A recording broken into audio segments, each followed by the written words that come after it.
see you. Gilbert says hello as well. Are you enjoying MCM Comic Con? And are you excited for you know who?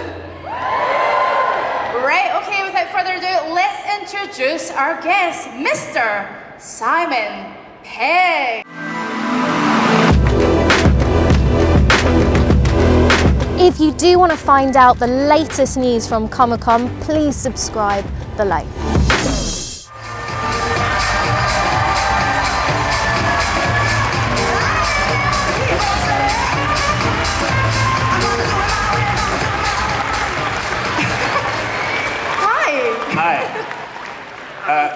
Bitches leave. Thank you to these two. They're from the 501st Stormtrooper Battalion. Round of applause. You're working with Nick Frost again on Truth Seekers. Yes. And so this is your return to TV with Nick since Space. Yeah. So tell us a little bit about Truth Seekers. Truth Seekers is a show we're doing for Amazon, which is a sort of paranormal investigation kind of sitcom, I guess. Although it's single camera, it's not like a traditional sitcom. It's not actually me and Nick as the ghost hunters. I play Nick's boss. I mean, it's slightly less because it was a sort of a scheduling thing.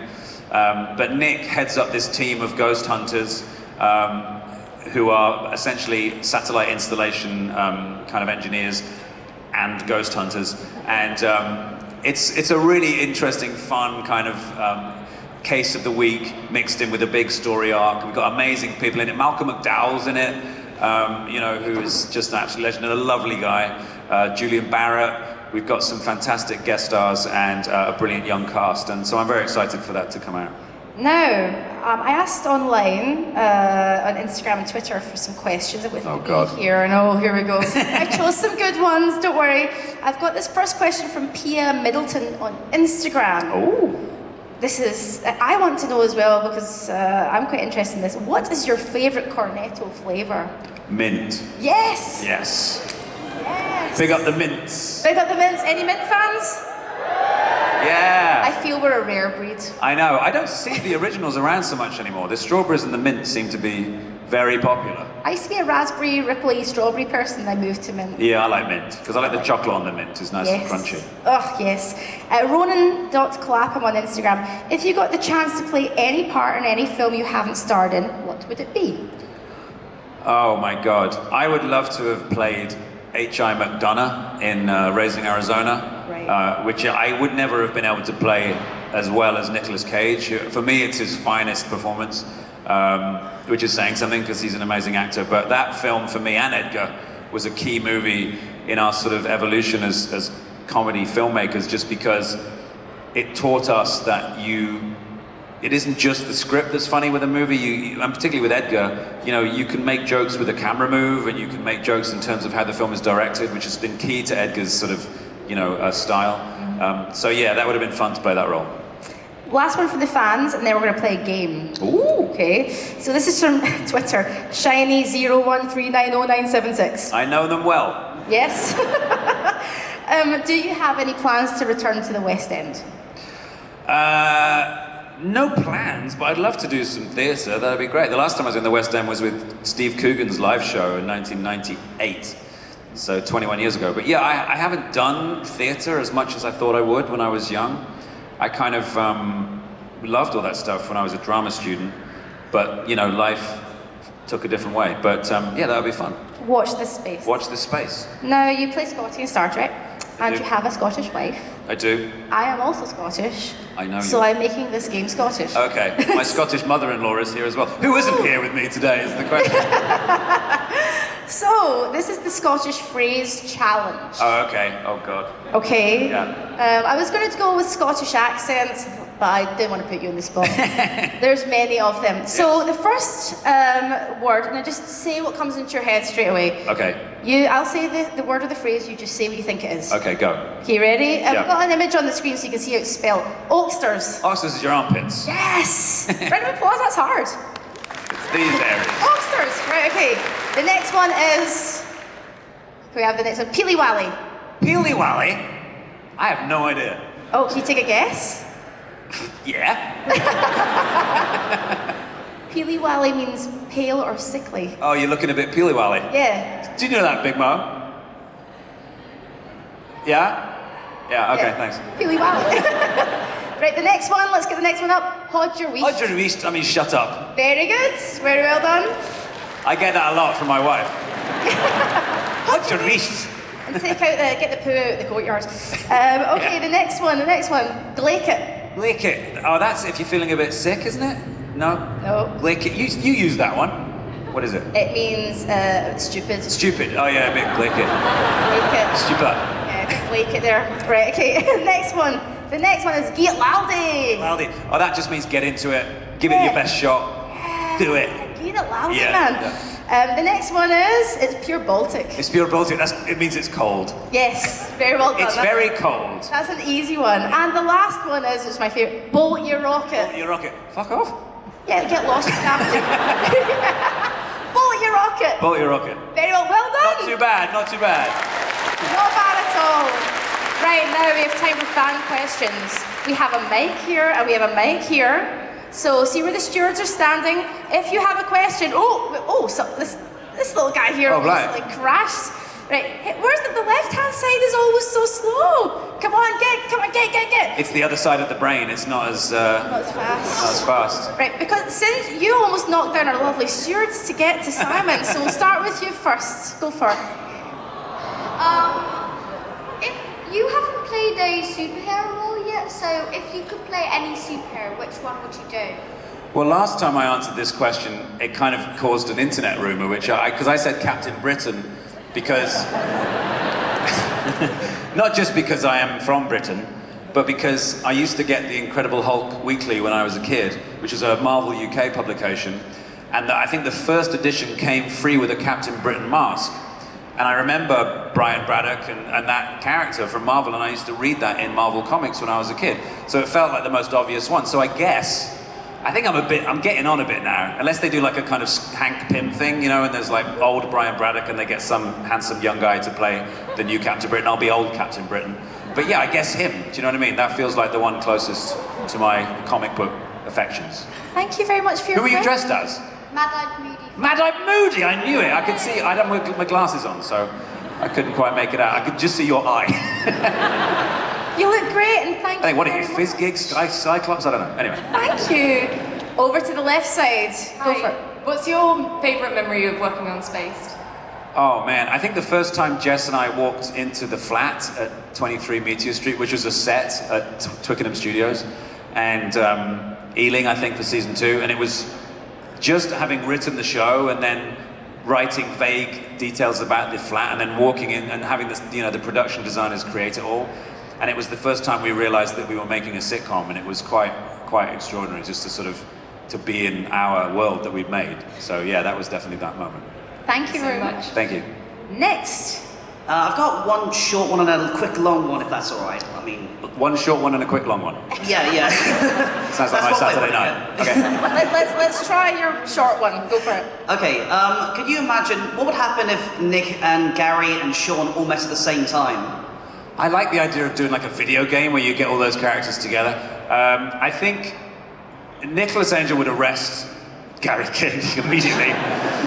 I think Ed and Danny would get on very well. Shaun would be very suspicious of Nicholas Angel and probably think Gary's quite cool. I think there would probably be an interesting sort of pub episode. I don't think there'd be too much violence as such, but it would definitely end with Gary King in prison. When you dreamed of being in all those franchises like Star Wars and Star Trek, and when you finally got the job, did you feel like, oh my god, this is amazing, but also at the same time you're like, oh my god, what did I get myself into? Like, now I know how Nimoy feels. No, it was a joy to give up the pleasure of seeing those films, as a fan, just to be in them, because to put on that uniform in Star Trek or to be on Jakku in The Force Awakens and see all that around me was amazing. I never ever take those opportunities for granted, so I'll meet them head on with great enthusiasm. So yeah, I mean, it was very funny. I remember me and Chris Pine being sat in a trailer with Leonard one night when we were shooting the stuff on the planet where Spock and Kirk discover me. And Leonard was in his 80s, I think, at the time, and he fell asleep and started to snore. And he was sat upright. And Chris and I were suddenly in a room with Spock from Star Trek, actual Spock from Star Trek, snoring. And we were just looking at each other. We didn't want to wake him up because he's Leonard Nimoy. And just looking at each other with the biggest kind of WTF faces I've ever pulled in my life, as Spock himself was like, with his ears and everything. But no, never regret it, never regret it. Thank you very much. Thank you so much, Tim. Cheers, thank you. Next question. Okay, hi Simon. If Hi. you were to write the next season of Dark Crystal, Yeah, what would you have the Chamberlain do? everything. I don't know, I love playing that character, and you know, he's such a scheming, he's kind of like Littlefinger from Game of Thrones, you know, he's just sort of in everything. So just more of that stuff, more of that manipulation. You know, he thinks everyone is beneath him, you know, even the Emperor, and I think that playing that character is so fun. He's a Machiavellian dream. Thank you very much. Thank you. Lovely lady here. Hello, Simon. Hi. It's so nice to meet you. You too. You've done a lot of amazing Hollywood A-list these years, but also you're loved by us for independent series and films. So my question is, what would you say is your most underrated film, or the film that you wish that more people could see? Oh, that's interesting. That's a good question. I think probably there's two films like that. One of them is A Fantastic Fear of Everything, which I did with Crispy and Mills, which is a strange little curio of a movie. And the other one is a film called Hector and the Search for Happiness, which was, thank you, which was a really fun film to make. And it's a very sort of, it's very fabulistic, and it's quite sort of broad in its view of the world, but the whole thing is sort of seen from a child's point of view, because Hector is kind of like a child in a man's body. And I think that was mistaken for naivety on the part of the filmmakers when it came out. But yeah, it's a sweet film. If you get a chance, give it a look. You've seen it, obviously. I love it so much. Thank you so much. Thank you, thank you, Simon. Thank you. Next. Hi Simon. Hi. I absolutely love Space. I thought it was amazing, very poignant for the time at my age, brilliant. Thank Do you you. ever consider going back to writing TV and maybe not the same, but... Yeah, what we're doing right now, you know, television has changed so much since Spaced, and now it's become, you know, as screens have evolved, and we've all got cinema screens in our houses now. Our televisions are, you know, 16:9, the right ratio. TV is no longer the poorer cousin of film, you know, and a lot of really exciting things are happening in television now, and a lot of great actors are finding the most interesting roles are on TV. So absolutely, Nick and I started a production company called Stolen Picture, and the next few things that I'm sort of involved with creating are based for television. So 100%, it's become this incredibly fertile playground, and I'm excited to get back into it. Nice. Thank you very much. Thank you. Okay, we've got little Shaun here. Hello, little Shaun. Hello. Before my question, I just want to say that I've just started college and I'm doing filmmaking and media, and the Cornetto trilogy is a huge reason why I'm so interested in film. So I just want to say thank you for that. No, my pleasure. Thank you. Yeah, I just think they're so clever and brilliant. Pleasure. But my question is there any sort of story or reason behind why a cornetto is the reason that all the films are tied together? Was there any sort of anecdote behind that? Absolutely. It was Edgar's idea to put a strawberry cornetto in Shaun of the Dead because it had been used as a hangover cure at some point by a friend of his. At the premiere of Shaun of the Dead, we got free cornettos. We'd never been given anything quite as amazing as free cornettos before, and we thought if we put them in Hot Fuzz, we might get free cornettos again. So, as a reference to Shaun of the Dead, in a very self-indulgent way, we put the cornetto into Hot Fuzz. We didn't get free cornettos at the premiere, which was a bummer. But as we were doing the press for Shaun of the Dead, for Hot Fuzz, people picked up on it, and Edgar and I were just going, yeah, it's part of a trilogy we're doing, and we started to bullshit this whole thing about, you know, the Cornetto trilogy. So when it came to write The World's End, there had to be a moment in The World's End when there was a cornetto, which occurs at the end. And so that was it. It was a complete accident, but it felt like a nice way of tying the three films together, because they're thematically linked anyway. They're kind of all about the individual versus the collective kind of thing. Apparently we inadvertently made the first Brexit movie with The World's End, pre-Brexit. Somebody told us this the other day. that we in Gary King sort of eschewing the galactic EU, as it were, and sending the country into Armageddon.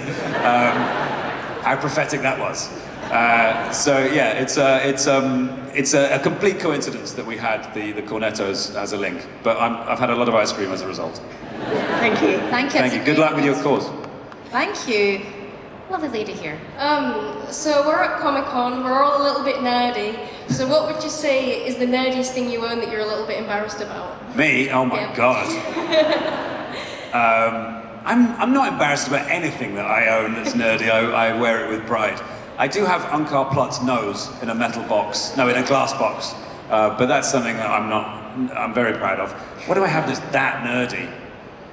I think I have like a pair of goggles that were worn in The Empire Strikes Back on Hoth, and they're really ratty and stinky, and just the only thing that makes them worthwhile is the fact that some poor, cold extra wore them in The Empire Strikes Back, and I still have them somewhere, so it's probably that. Fair enough. Thank you. Thanks for your question. Hello, over here. Hi there. Hi Simon. Hi. I'm just going to read this very quickly because I have a crap memory. Okay. But then I'll be polite and make human eye contact and stuff. You've got it. So I'm another film student, and everything's been done before, so they tell us at uni. And I was wondering, as a writer and actor, how you go about taking something that's been done to death, zombie films, buddy cop dramas, alien invasions, and to an extent Star Trek, and reinvent it as make it fresh, funny, and relevant, whilst also being subversive of like the cliches that are obvious in the genre. I think it's always important, if you're going to use nostalgia or recycle something or reboot something, to make sure that it reflects the epoch whence it is now emerging. You know, so you with Shaun of the Dead, you know, we took George Romero's world, you know, and very brazenly we sort of stole his idea and said so in the title of the movie. But we said certain things about modern living and you know, living in London. We used his kind of palette to say something slightly different, at least, even though we were essentially making a zombie film. I think it's okay to recycle ideas as long as you invest them with some kind of point. You know, if it's just for the sake of nostalgia, there are some films now, mentioning no names, that just rely on the fact that, oh, I recognize that. I saw that once in another film when I was 10, and as such, expect that to have some kind of artistic credibility or weight, and it doesn't. It's just cynical recycling, you know? But there's nothing wrong with doing things again if you feel you can bring them something new, and, you know, because a good idea is a good idea forever. So there's no reason why something that's known can't be fresh again, you know? For Edgar and I, it was all about things that we'd loved as children that we wanted to kind of to have a go at ourselves. A zombie film, an action movie, and a sort of social science fiction. So yeah, I think it's wrong to sort of bemoan rebooting if the rebooting is done with some kind of, you know, point. Yeah. Thank you, Simon. Thank you. Thank you very much. Okay, last question. Good luck with your memory. Over here, please. Hi, Simon. Hello. So you've done a bit of everything, like acting, writing, directing, and I'm... Roofing. and I'm also a film student, and I really don't know what area to go into. What advice would you give me to, like, narrow it down? I would start working in film as an AD or something like that. Try and get yourself as, you know, sort of intern work or something at a production company. Just get into that world and start looking around you at the kind of thing you'd like to do, whether that be directing or producing or whatever, production design. There are so many jobs within the film and television industry which you never hear about when you're at school. You never hear that in your careers thing, that you can be like a DOP or a chippy on the set of a film, you know, specifically for making sets. You never get told that. And it's not until you get in amongst that world that you can start to kind of pick out the jobs that you like to do. So, you know, if you can, write a shit ton of letters to production companies, get out there, have some practical experience, and start looking at what looks the most fun to you. You know, find the thing that you love doing the most and then get paid for it. That's the best advice I was ever given. Thanks very much. No worries. Thank you. Well, that's really good advice. Yeah. Thank you very much. Thank you, everybody. I'm sorry if I didn't get to answer your question. Sorry we've run out of time. I'm very, very sorry. But so how are you doing? How's Comic Con been? It's been wonderful. Thank you so much to everybody that's come and said hello, and everyone's been so brilliantly friendly, and these things are always such a celebration of such positive attitudes, and it's a joy for me. I'm overwhelmed by it, so thank you, everybody. And in terms of fandoms, because you are part of quite a few. A few, yeah. When you're meeting fans at Comic Cons, what are they responding to the most? What do you get asked about the most? The Buttercup cough syrup commercial from 1996. Well, you know, it's always different things, really. Everybody has a different, you know, whether it's Star Trek or Star Wars or the Cornetto films or Dark Crystal recently, or something obscure, you know. You never know what you're going to get, and people have different loves and are in different fandoms. So I'm open to anything. You can see I'm a bit of a whore in that respect, franchise-wise. Do you have a favourite out of all the franchises, may I ask? It's very difficult to say. I'm obviously very attached to Star Trek because I got to write one of those. Playing the Chamberlain in the Dark Crystal was an incredible opportunity because when I left the cinema in 1982, I think was it? Confirm or deny? The Chamberlain was the character that I remembered the most, and I left the cinema going like this, and to get offered that role was an extraordinary thing, and that's happened to me so many times in terms of playing Scotty or being in Star Wars or whatever, to become part of the things that I loved so much as a child, you know, and Doctor Who as well. It's a really weird, there's lots of strange circularities in my life whereby I've been, you know, a fan of something as a young person and become that thing in later life. I owned the fucking Millennium Falcon for a little while back there, you know. It was in my junkyard. It was mine. I was on the logbook of the Millennium Falcon, and that's crazy. And you know, and also being the engineer on the Starship Enterprise, that's 2 major spaceships that I've had in my care, you know. So for a nerd like me, it's fucking ridiculous. I feel exactly how you would feel in that position. It's very strange. Let's go back to the beginning and talk about space. Any Yeah. space fans here? Just a few, quite a few. Jessica Hines, you wrote this with her. She's incredible. Yes, she What is. was it like back then writing with her, and how did you meet?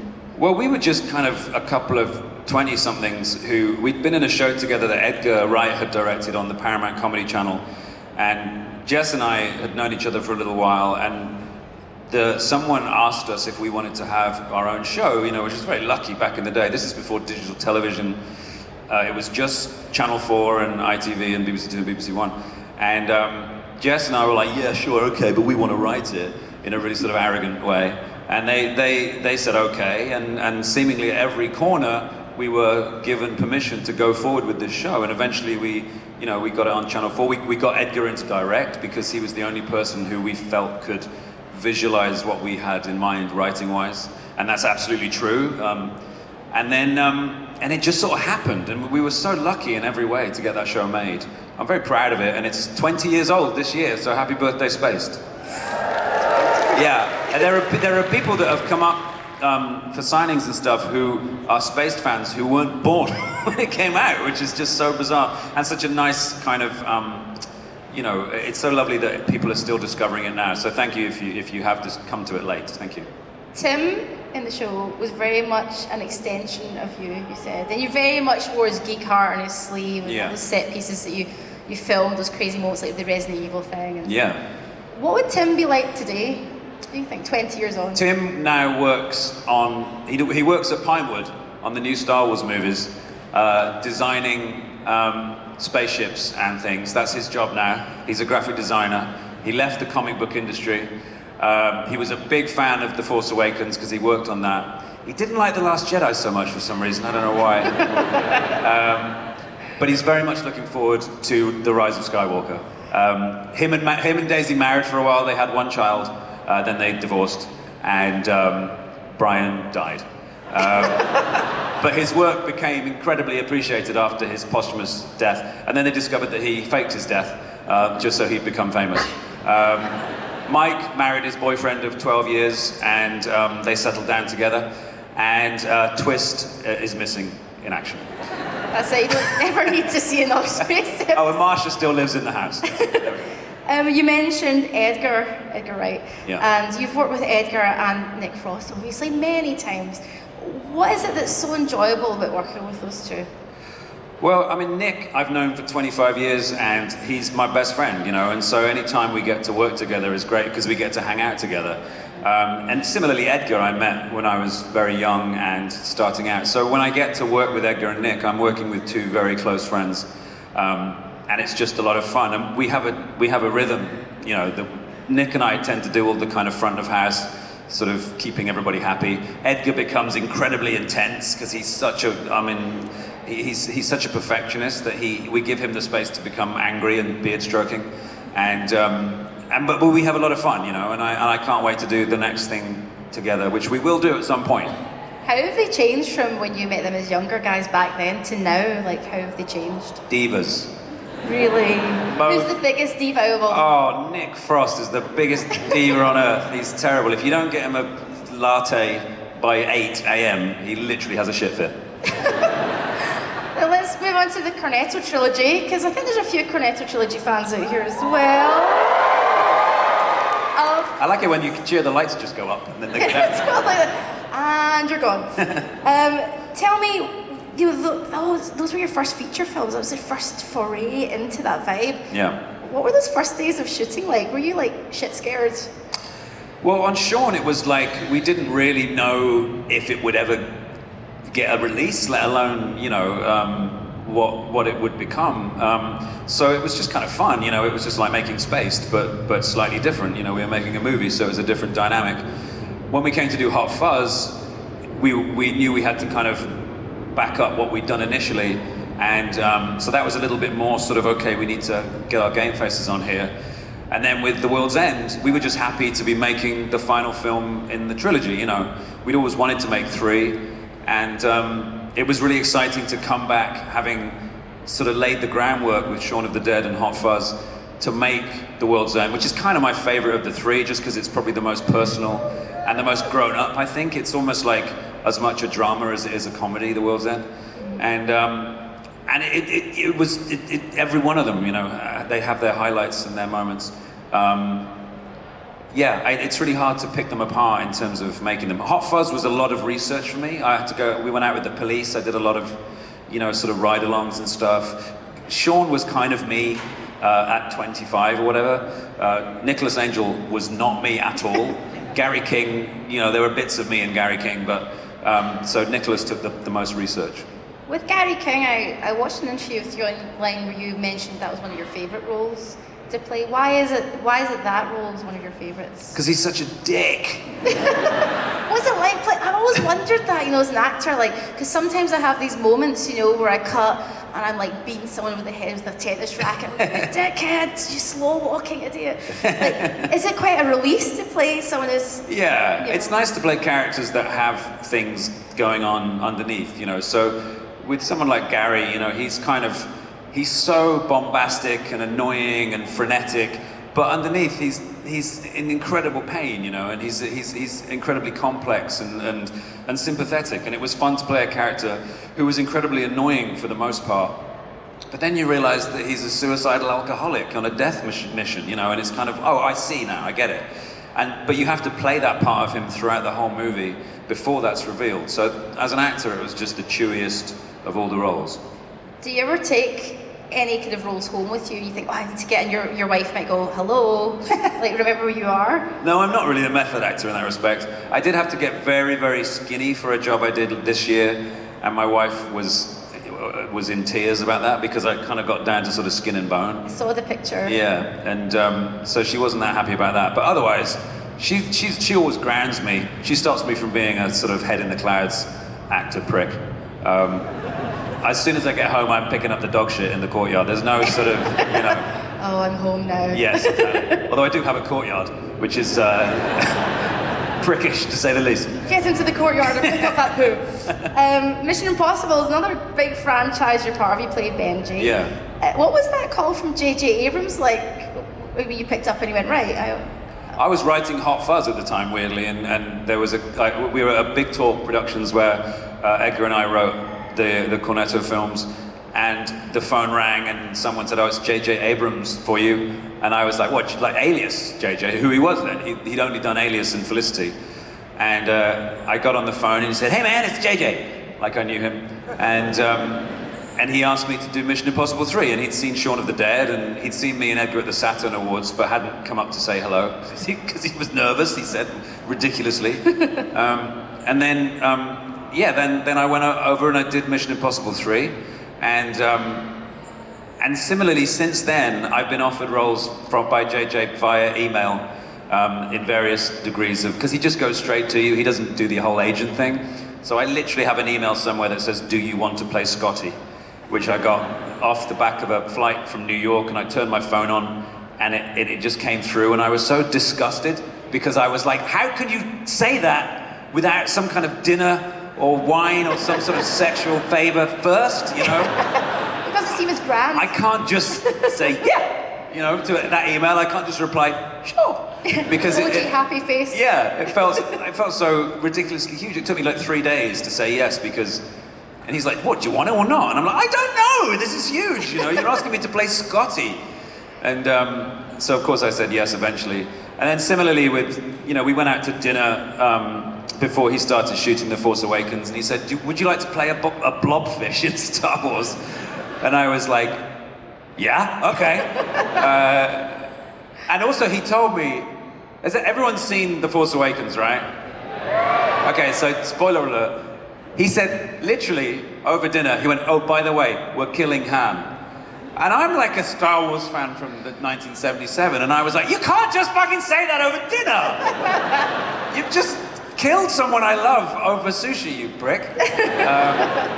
Yeah, so that was he's such a wonderful guy, JJ. He's such a brilliant, beautiful man, and he's been responsible for so many sort of wish come true moments for me in my life, you know, not just things like that, but also, you know, he brought me in to listen to John Williams recording the soundtrack for The Force Awakens, so to listen, as someone who listened to the Empire Strikes Back double album as a kid, imagining myself in Star Wars, to be sat there listening to him play the Han and Leia suite from The Empire Strikes Back, and I mean, I just had a little tear. I did have a tear in my eye. Yeah. It was incredible. Yeah, it's like a bit of a sort of moment. But you also co-wrote Star Trek Beyond. I did, yes. With Doug Young. Now, as a fan of Star Trek, and then going into writing, was there something from a fan perspective you wanted to insert into that script?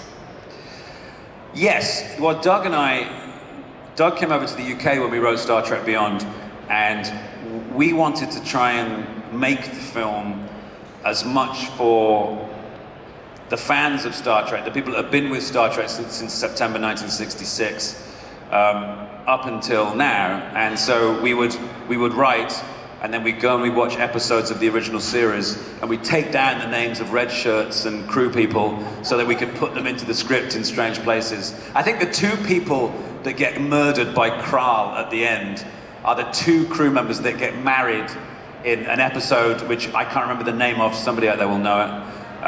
Thank you. And so little things like that. But we wanted to make it like a big, long episode, so it was kind of self-contained and brought it back slightly to the spirit of the series. It was the 50th anniversary, and it was important to us to make a film that felt like an episode of Star Trek. I think there'd been a little bit, you know, Into Darkness was quite divisive in terms of its appeal, and I think we wanted to make something with Beyond that just felt very, very much like Star Trek, very much in the vein of the original series, and also by pairing up Bones and Spock, and Kirk and Chekhov, and me and Jayla, you know, and also with Sulu and Uhura. It was odd pairings, and you know, we just wanted to mix it up a bit. It was such an honor to be given the keys to that car. Yes, yeah. I'm a huge Star Trek fan. Thank you. I used to watch it with my mum. Yeah, me too. That's how I got into sci-fi. Yeah. That and the X-Files. There's a huge wave of nostalgia at the moment. Maybe it's because of the generation buying all this stuff, I'm not sure, but we've got It. Yeah. We've got Stranger Things, there's like that steeped in 80s culture. Yeah, absolutely. Star Wars, Star Trek. Why do you think there's this wave of nostalgia coming back? I think it's got something to do with the fact that, unlike, well, certainly my parents, this generation, our generations, the millennials, anybody since who was born after sort of 1970, has had a sort of extension to their youth, in that we haven't been required to grow up quite as fast as we did back then. The war years, even post-war in the 50s and 60s when there was still rationing going on, people grew up a lot sooner. They got married a lot earlier, they became adults a lot earlier. I look back at my dad when he was 30, and he seems older than me now, and I'm 50 next year. So I think we're all a little bit younger for longer. And I think all the kids that grew up buying Star Wars figures and being into all these properties like Marvel Comics, they're all grown-ups now, and they're all having a say about what forms the cultural landscape. So they're basically recreating their own childhoods and making that the mainstream. So I think the reason we're seeing all these things coming back is because the people that are making it are the children of those shows and films, you know? JJ, I think his dad was a producer on the original Star Trek film, and you know, he remembers going to see Star Wars as a kid, and now that he runs that particular world, it's no coincidence that he was a child at that time. And I like the fact, I think now as an adult, that nerd culture is quite big, because when I was younger, we had this chat upstairs. Yeah. I said that I was like a sort of slightly rotund sad girl writing sad girl poetry in my room. Yeah. Thinking I could draw like Jim Lee. Yeah. Like I was like, I can do it, I can be a comic book artist. Yeah. But I didn't have a place like MCM. You know, do you think now it's kind of cool to be a nerd or a geek? I think so, yeah, it's very nice for us that it's become this kind of thing. Yeah. I'm not so naive as to suggest there aren't market forces at work behind all this, and who don't necessarily have all of our, you know, best interests at heart. It's been monetized and it's become the mainstream, but at the same time, it's really cool, you know, that this can all be enjoyed on such a big level. I love the way that this world brings people like us all together and creates such a sense of belonging and unity. People can dress as their favorite characters and walk around without fear of being like people taking the piss, because fuck those guys, do you know what I mean? The people that kind of think that way aren't welcome here. They are actually, everyone's welcome here, what am I saying? But I just think it's very, very cool that we have this platform now. If this had been like this when I was a kid, I mean, the toys that are being made are all the things that I wish I had when I was young. Do you know what I mean? Yeah. The day that my Star Wars figure arrived, my Unkar Plutt Star Wars figure arrived, I could quite happily have just retired and disappeared forever. Because it was like, I have my own Star Wars figure now, that's insane. And what does your daughter think of that? she's cool, she's here actually. My daughter's over here, she's dressed as Junko Enoshima from My Hero Academia. She won't, wave Till. Stand up. Go on. Oh, there she is. Woo! Round of applause. You look amazing. She did entirely her own cosplay, and she's amazing at it. You're doing the embarrassing dad. I am. I'm such an embarrassing dad. I'm sorry. There she is. Stand up. Look at her, everybody. Sorry, sweetheart. That'll come back in 15 years' time. Sorry, what was the question? I wanted to actually ask a good segue here. How do you keep up with pop culture now? Does your daughter keep you up to date with the latest thing? Yeah, absolutely. Like in terms of certain things, my sister, who's also here, Katie Pegg over there, she embarrassing brother, embarrassing dad. Tilly and Kate always sort of like kept me abreast of things like the X-Files when I was becoming a little bit older and invested in work.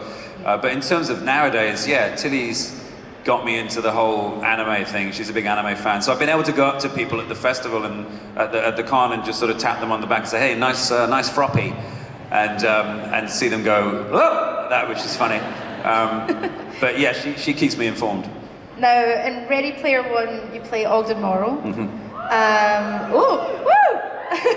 And you get to see yourself as an old man. Yeah. So I wanted to ask, what are you going to be like as an actual old man?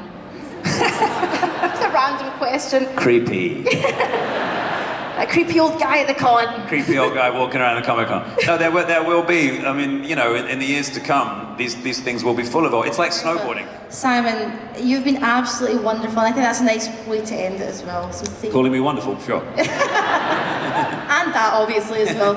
Simon, it's been absolutely lovely. You're going to be signing more autographs and things like that. Yeah, I'm doing some pictures as well. Doing some pictures. So yeah. If you do have another question for Simon, you can always meet him later. Absolutely, yeah. Ask me at the signing place or the picture room. So, can we have a huge round of applause for the wonderful